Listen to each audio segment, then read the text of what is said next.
여러분, AI가 이렇게까지 사람들한테 많이 전파될 줄은 3년 전에는 상상도 못했거든요. 거의 3년이면 30년이 지난 그런 느낌입니다. 그러니까 학교에서 아무리 최신 지식을 가르쳐도요, 그게 그 친구들이 사회생활 할 때쯤에는 이미 죽은 지식이 될 확률이 굉장히 높다라는 거죠. 그래서 현재 학교는요, 좀 냉정하게 보자면 교육은 각자도생의 시대로 지나갔다, 들어갔다라고 볼 수 있습니다. 그 각자도생에서 아이들이 배워야 할 그런 건 무엇이냐라고 하면 크게 보면은 두 가지예요. 공동지능과 신뢰라는 두 가지고요. 이 공동지능을 만들기 위해서 필요한 세 가지, 그게 데이터 인사이트, 인문학, 배우는 능력, 러닝 능력, 이렇게 생각하시면 되겠습니다. 자, 여러분 혹시 펜타곤 피자 지수라는 거 들어보셨어요?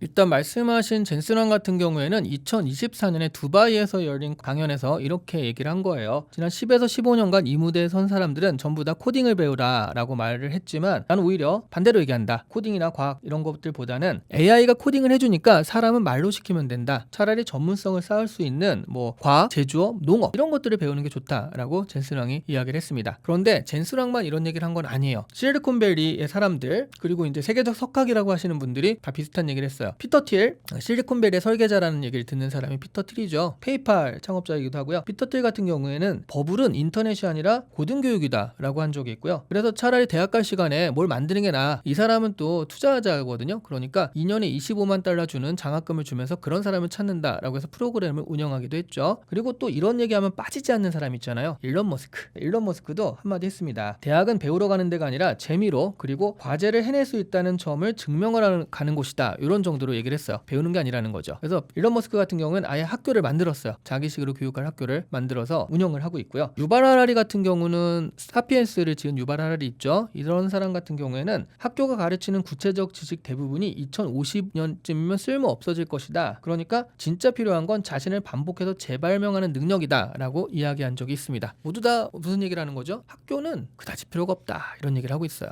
그리고 한국은 조금 더 더한 것 같은데, 이런 사건이 있었던 거 혹시 기억하시나요? 2026년에 뉴욕타임즈랑 BBC에서 어떤 기사가 나왔냐면, 한국 수능 너무 어렵다 라고 하면서 영국 유학파 기자가 풀어본 거예요. 그래서 영국 유학파 기자가 한국 수능의 영어를 풀어봤습니다. 그래서 나온 점수가요 58점이에요. 아니, 영어를 쓰는 사람이, 영어 원어민 독자가, 그래서 뉴욕타임즈인가 BBC인가에서 한 4문제를 이렇게 보여줬거든요. 4문제 한번 니네도 독자님들도 풀어보세요 하고 보여줬는데, 그걸 푼 독자들이요, 내가 영어 좀 사용한다고 자부하고 있었는데, 그러니까 뉴욕타임즈를 보겠죠. 그런데 이건 도대체 무슨 얘기인지 모르겠다. 우와, 첫 문제부터 이해를 못하겠다, 이런 평을 남긴 거예요. 그러니까 우리 아이들이, 그분들이 뭐라고 했냐면, 이 영어는 허세 가득한 말장난이다 라고 했거든요. 우리 아이들이 그런 영어를 배우고 풀고 있는 거죠. 그런 걸 풀어야지 좋은 대학에 간다라고 해서 원어민도 안 쓰는 그런 영어들을 지금 우리가 배우고 있는 거예요. 그러면 학교에서 도대체 가르치는 게 뭐냐 라는 그런 의문점이 들 수가 있겠죠. 그래서 학교를 이대로 없애야 돼 라고 말할 수 있는 건 아니지만, 적어도 학교는 미래를 준비하는 곳은 아닐 수 있다, 그런 개념은 이제 많이 공유가 되어 있다 라고 말할 수 있는 거예요. 학교를 보내지 말라는 건 아닙니다. 왜냐하면 학교는 그 자체로 보육 기능도 있어요. 그러니까 육아 기능도 있는 거고요. 그리고 당장 대체할 방법이 있는 건 아니거든요. 그리고 유발 하라리가 또 무슨 얘기를 했냐면, 내한했을 때 그런 얘기를 한 적이 있어요. 사람들이 아니 그러면 학교는 필요 없는 겁니까? 라고 기자들이 질문하니까, 학교는 쉬는 시간이 제일 중요하다. 그러니까 사람들과 같이 얘기하고 만나고 네트워킹 쌓는 그런 경험들이 학교에선 할 수 있다, 그런 얘기를 한 거죠. 그런데 학교 자체 컨텐츠 면에서 보자면, 학교는 본질적으로요, 몇십 년 전에 정리된 지식을요, 몇십 년 전에 배운 선생님들이 몇십 년 후에 살아갈 아이들을 가르치는 게 학교예요. 그러니까 이게 시차가 안 맞아요. 게다가 학교에서 가르치는 교과서 지식은요, 정말 보수적이거든요. 몇십 년 동안 쌓여가지고 누구라도 이건 맞다라고 검증 가능한 지식만 가르칩니다. 그러다 보니까 되게 옛날 지식이에요. 그래서 시시각각 변하는 지금의 지식을 담아낼 방법이 없습니다. 근데 지금은 1년 단위로 변하는 게 지금이잖아요. 거의 과거의 10년이 지금은 1년 정도 느낌 아닌가요? 여러분, AI가 이렇게까지 사람들한테 많이 전파될 줄은 3년 전에는 상상도 못했거든요. 거의 3년이면 30년이 지난 그런 느낌입니다. 그러니까 학교에서 아무리 최신 지식을 가르쳐도요, 그게 그 친구들이 사회생활 할 때쯤에는 이미 죽은 지식이 될 확률이 굉장히 높다라는 거죠. 유발 하라리 말이 맞다라는 거예요. 그래서 현재 학교는요, 좀 냉정하게 보자면 교육은 각자도생의 시대로 지나갔다, 들어갔다 라고 볼 수 있습니다. 학교는 학교대로 보내지만, 그래서 네트워킹부터 사람들 만나고 서로 소통하고 그런 경험들을 쌓게 하는 건 그렇지만, 미래를 위한 컨텐츠적인 교육은 또 이게 부모가 따로 챙기는 그런 점들이 있어야 된다. 그 각자도생의 어떤 교육들은 있어야 된다. 사실 이렇게 말할 수가 있을 것 같아요.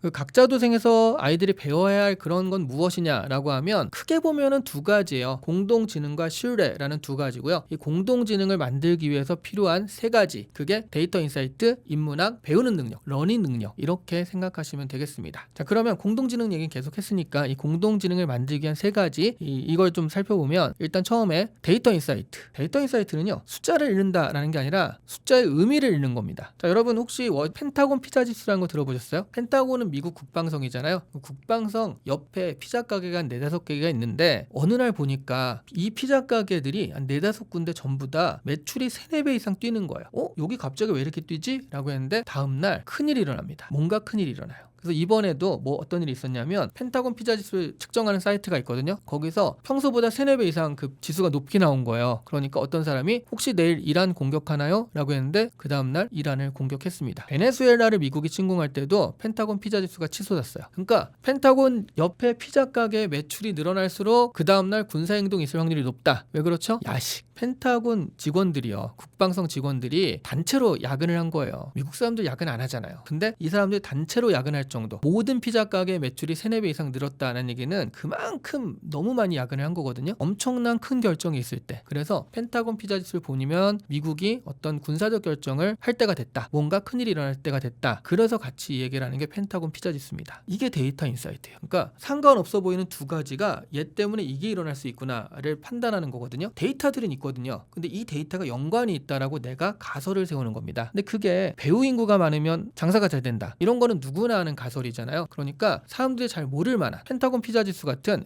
이거랑 연관이 있지 않을까? 이런 것들을 세워서요. 예전에는 내가 그 가설을 세워도 검증하기가 힘들었어요. 왜냐하면 그 데이터를 내가 다 모아서 실제로 몇 년치를 모아가지고 이렇게 대조를 해봐야 되는데 AI가 있으니까 그게 되게 쉬워진 겁니다. 3년치 데이터를 가지고 이런 가설을 세웠는데 맞았는지 한번 체크해봐 라고 하면 몇 분 안 돼서 내 가설이 맞다 틀리다를 어느 정도 말해줘요. 그러면 아이디어의 문제가 되는 거죠. 예전에는 데이터, 노력, 경비 이런 것들이 다 필요한 문제였는데 지금은 데이터 인사이트를 가지는 가장 핵심적인 문제는 아이디어입니다. 이런 거 아닌가? 얘랑 연관되는 거 아닌가? 넣어봐야지. 그게 관계가 있다 나오면 다시 좀 제대로 깊숙하게 파보는 그게 데이터 인사이트라고 보시면 되겠습니다. 두 번째는 인문학입니다. 인문학 같은 경우는요. 기술을 사람에게 닿게 만든 힘이다라고 생각하시면 돼요. 여러분 스티브 잡스 IT의 신이라는 그런 칭호를 듣고 있는 스티브 잡스 원래 전공이 뭔지 아시죠? 스티브 잡스 같은 경우에는 전공이 영문학이에요. 철학을 또 많이 듣기도 했고요. 완전 문돌입니다. 그리고 빌 게이츠는 법학과 출신이에요. 이거 사람들 너무 많이 모르더라고요. 빌 게이츠는 법학과로 입학을 했습니다. 빌 게이츠 법관이라니 뭐 잘 상상은 안 되지만 유튜브를 이끄는 수전 워치츠키는요. 역사 문학을 전공을 했고요. 그리고 링크드인의 리드 오프만은 철학을 전공을 했고요. 피터 틸 같은 경우는 진성 철학을 하기도 했습니다. 마크 주커버그 있죠. 컴퓨터가 전공이 맞는데 이중 전공이거든요. 그 다른 전공 하나가 심리학이에요. 그러니까 IT를 이끄는 정말 유명한 사람들은 인문학 출신들이 많아요. 오히려 이게 뭐죠? 이게 바로 말하자면 이들은요. 기술을 사람과 그 사람의 욕망과 결합해가지고 연결해서 해석하는 능력이 있었던 거죠. 기술자는 정말 이 기술을 발전시키는 것만 생각하는데 이렇게 인문학과 결합되면 이 기술을 어디다 쓸 것인가 어떻게 쓸 것인가 그러니까 그 기술을 우리가 어떻게 다뤄야 할 것인가까지 나오게 되는데요. 이게 인문학적인 생각이에요. 인문학이 있어야지 왜냐하면 AI가 만들어주는 어떤 지능의 결과물 그건 기계지능이잖아요. 근데 이게 사람이 같이 공동지능이 되려면 사람은 인문학적인 관점을 대야 되는 거예요. 그러니까 기계와 좀 다른 어떤 경쟁력 있는 것들이 나오겠죠. 그래서 이 인물의 선택을 이런 관점에서 해석해줘. 이 기술은 이런 관점으로 한번 생각해볼까? 이 사건을 지금 사회적, 문화적 이런 부분과 같이 연결해서 해석하면 어떻게 돼? 라는 식으로 인문학적인 관점을 끊임없이 넣어주는 그러면서 사람을 이해하고 사람을 해석하는 능력 이런 것들이 인문학적인 관점이다. 인문학에 대한 지식이 있어야 되겠다라고 말씀드릴 수가 있습니다. 자, 그리고 세 번째는요. 러닝 능력입니다. 그러니까 언러닝과 리러닝이라는 건데요. 언러닝은요. 내가 배운 걸 잊어버려라는 개념이 아니라 내가 배웠던 게 틀릴 수도 있구나. 그 전제가 다를 수도 있구나를 인정하라는 거예요. 왜냐하면 어제 발표된 기술로 오늘 그게 바뀌었을 수도 있어요. 근데 이걸 안 하면 야 내가 5년 동안 이걸 해봐서 하는데 그건 아니야. 이렇게 하는 게 맞아. 이렇게 되거든요. 근데 그 5년의 경험이요. 바뀐 것 때문에 어제부터 안 될 수도 있어요. 그러니까 언러닝은요. 언러닝을 잘못하면 그 꼰대가 되는 거죠. 이것만 맞아. 이게 맞아. 내가 말이야. 라떼는 말이야. 이렇게 되니까. 근데 언러닝은 나는 이렇게 알고 있는데 혹시 뭐 달라진 거 있어? 라고 한 번 더 생각하는 거야. 그렇다고 내가 다 틀린 건 아니에요. 같이 얘기해보라는 거죠. 리러닝은요. 그래서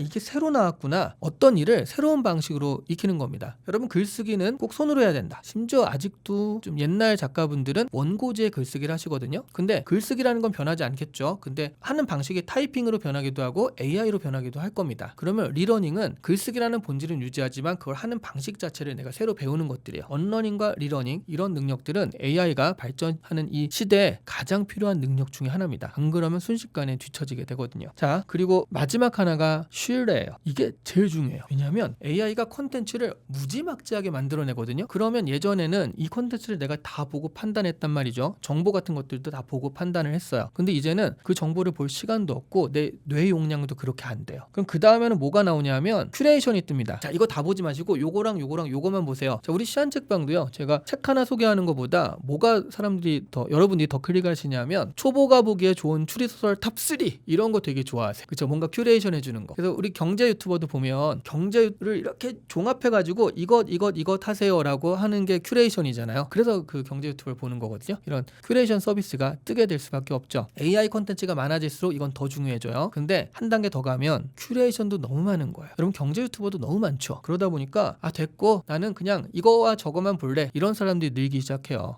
그죠? 여러분도 지금 다 안 보고요. 나는 요 채널 A 채널과 B 채널 요것만 볼래 하는 식으로 하시는 분 많잖아요. 그래서 신뢰라는 건 그 공무원 김선태가 처음에 나와서 영상 1개인가 2개인가 올렸을 때 100만 명이 넘었거든요. 컨텐츠를 보고 판단한 게 아니라는 거죠. 그냥 이 사람은 재밌는 걸 올릴 거야 라는 신뢰가 있기 때문에 사람들이 오는 거예요. AI 시대에는 이게 정말 중요해집니다. 컨텐츠 자체가 너무 많아지니까. 그래서 점점 신뢰를 어떻게 쌓을 것인가. 그러니까 내가 말한 것, 내가 하는 것에 대해서 사람들이 그게 개인 퍼스널 브랜드일 수도 있고요. 아니면 기업의 비즈니스 브랜드일 수도 있어요. 어쨌든 그 신뢰를 어떻게 쌓아갈 것인가. 그 신뢰가 있다라고 한다면 AI 시대에 가장 강력한 무기, 경쟁력이 될 수 있습니다. 일단 AI를 쓰면은 사고가 멈춘다 뭐 이런 식의 생각들을 하시는 분 많잖아요. 그걸 AI를 외주화해서 쓰기 때문이요. 야 이거 뭐야? 하고 나오면 그걸 바로 쓰기 때문인데 이 공동지능은 오히려 내 사고를 발전시키는 겁니다. 왔다 갔다 하니까 얘랑 대화가 되려면 나도 이게 올라갈 수밖에 없어요. AI 써가지고 내 사고를 발전시키는 방법, 이게 공동지능이거든요. 이런 식으로 AI를 써야겠다 생각을 해주시면 좋겠고요. 같이 생각하기로 들어가자라는 거죠. 그게 아이가 됐든 우리 자신이 됐든 교육이 됐든 내 업무가 됐든 간에 그 같이 생각하기, 그리고 이제 데이터 인사이트나 인문학, 그리고 언러닝, 리러닝 이런 자세와 그리고 신뢰라는 어떤 태도, 이런 것들을 가지고서 나를 계속 발전시키는 그런 태도가 있다라고 한다면 AI 시대는 엄청난 기회가 될 수 있어요. 내가 못했던 것도 할 수 있게 만들고요. 그 예전에는 야, 너 네 전공도 아닌데 그걸 왜 해? 라는 어떤 칸막이가 있었다면 AI 시대는 그런 칸막이가 없어지거든요. 아까도 말씀드렸지만 빌 게이츠가 법학과 출신이라니까요. 그러니까 엄청난 기회가 될 수 있는 게 또 AI 시대이기도 합니다. 이 기회가 우리 앞에 펼쳐진 것도 어쩌면 행운일 수도 있어요. 그러기 위해서 지금 우리가 당장 해야 되는 거, 그거는 우리 지능의 수동 업그레이드다. 언젠가는요. 이렇게 그냥 다운로드 돼가지고 연결돼서 이렇게 될 수도 있겠죠. 그런데 지금은 내 지능을 수동 업그레이드하는 게 필요하다라고 생각하시면 될 것 같고요. 그 방법이 바로 AI와 함께 생각하는 공동지능이다라고 말씀드릴 수가 있겠습니다. AI 이후에 인간은 사라지지 않아요. 업그레이드 됩니다. 그게 바로 우리 공동지능 책이랑 우리 이 컨텐츠 영상에서 제가 가장 말씀드리고 싶었던 부분이기도 합니다.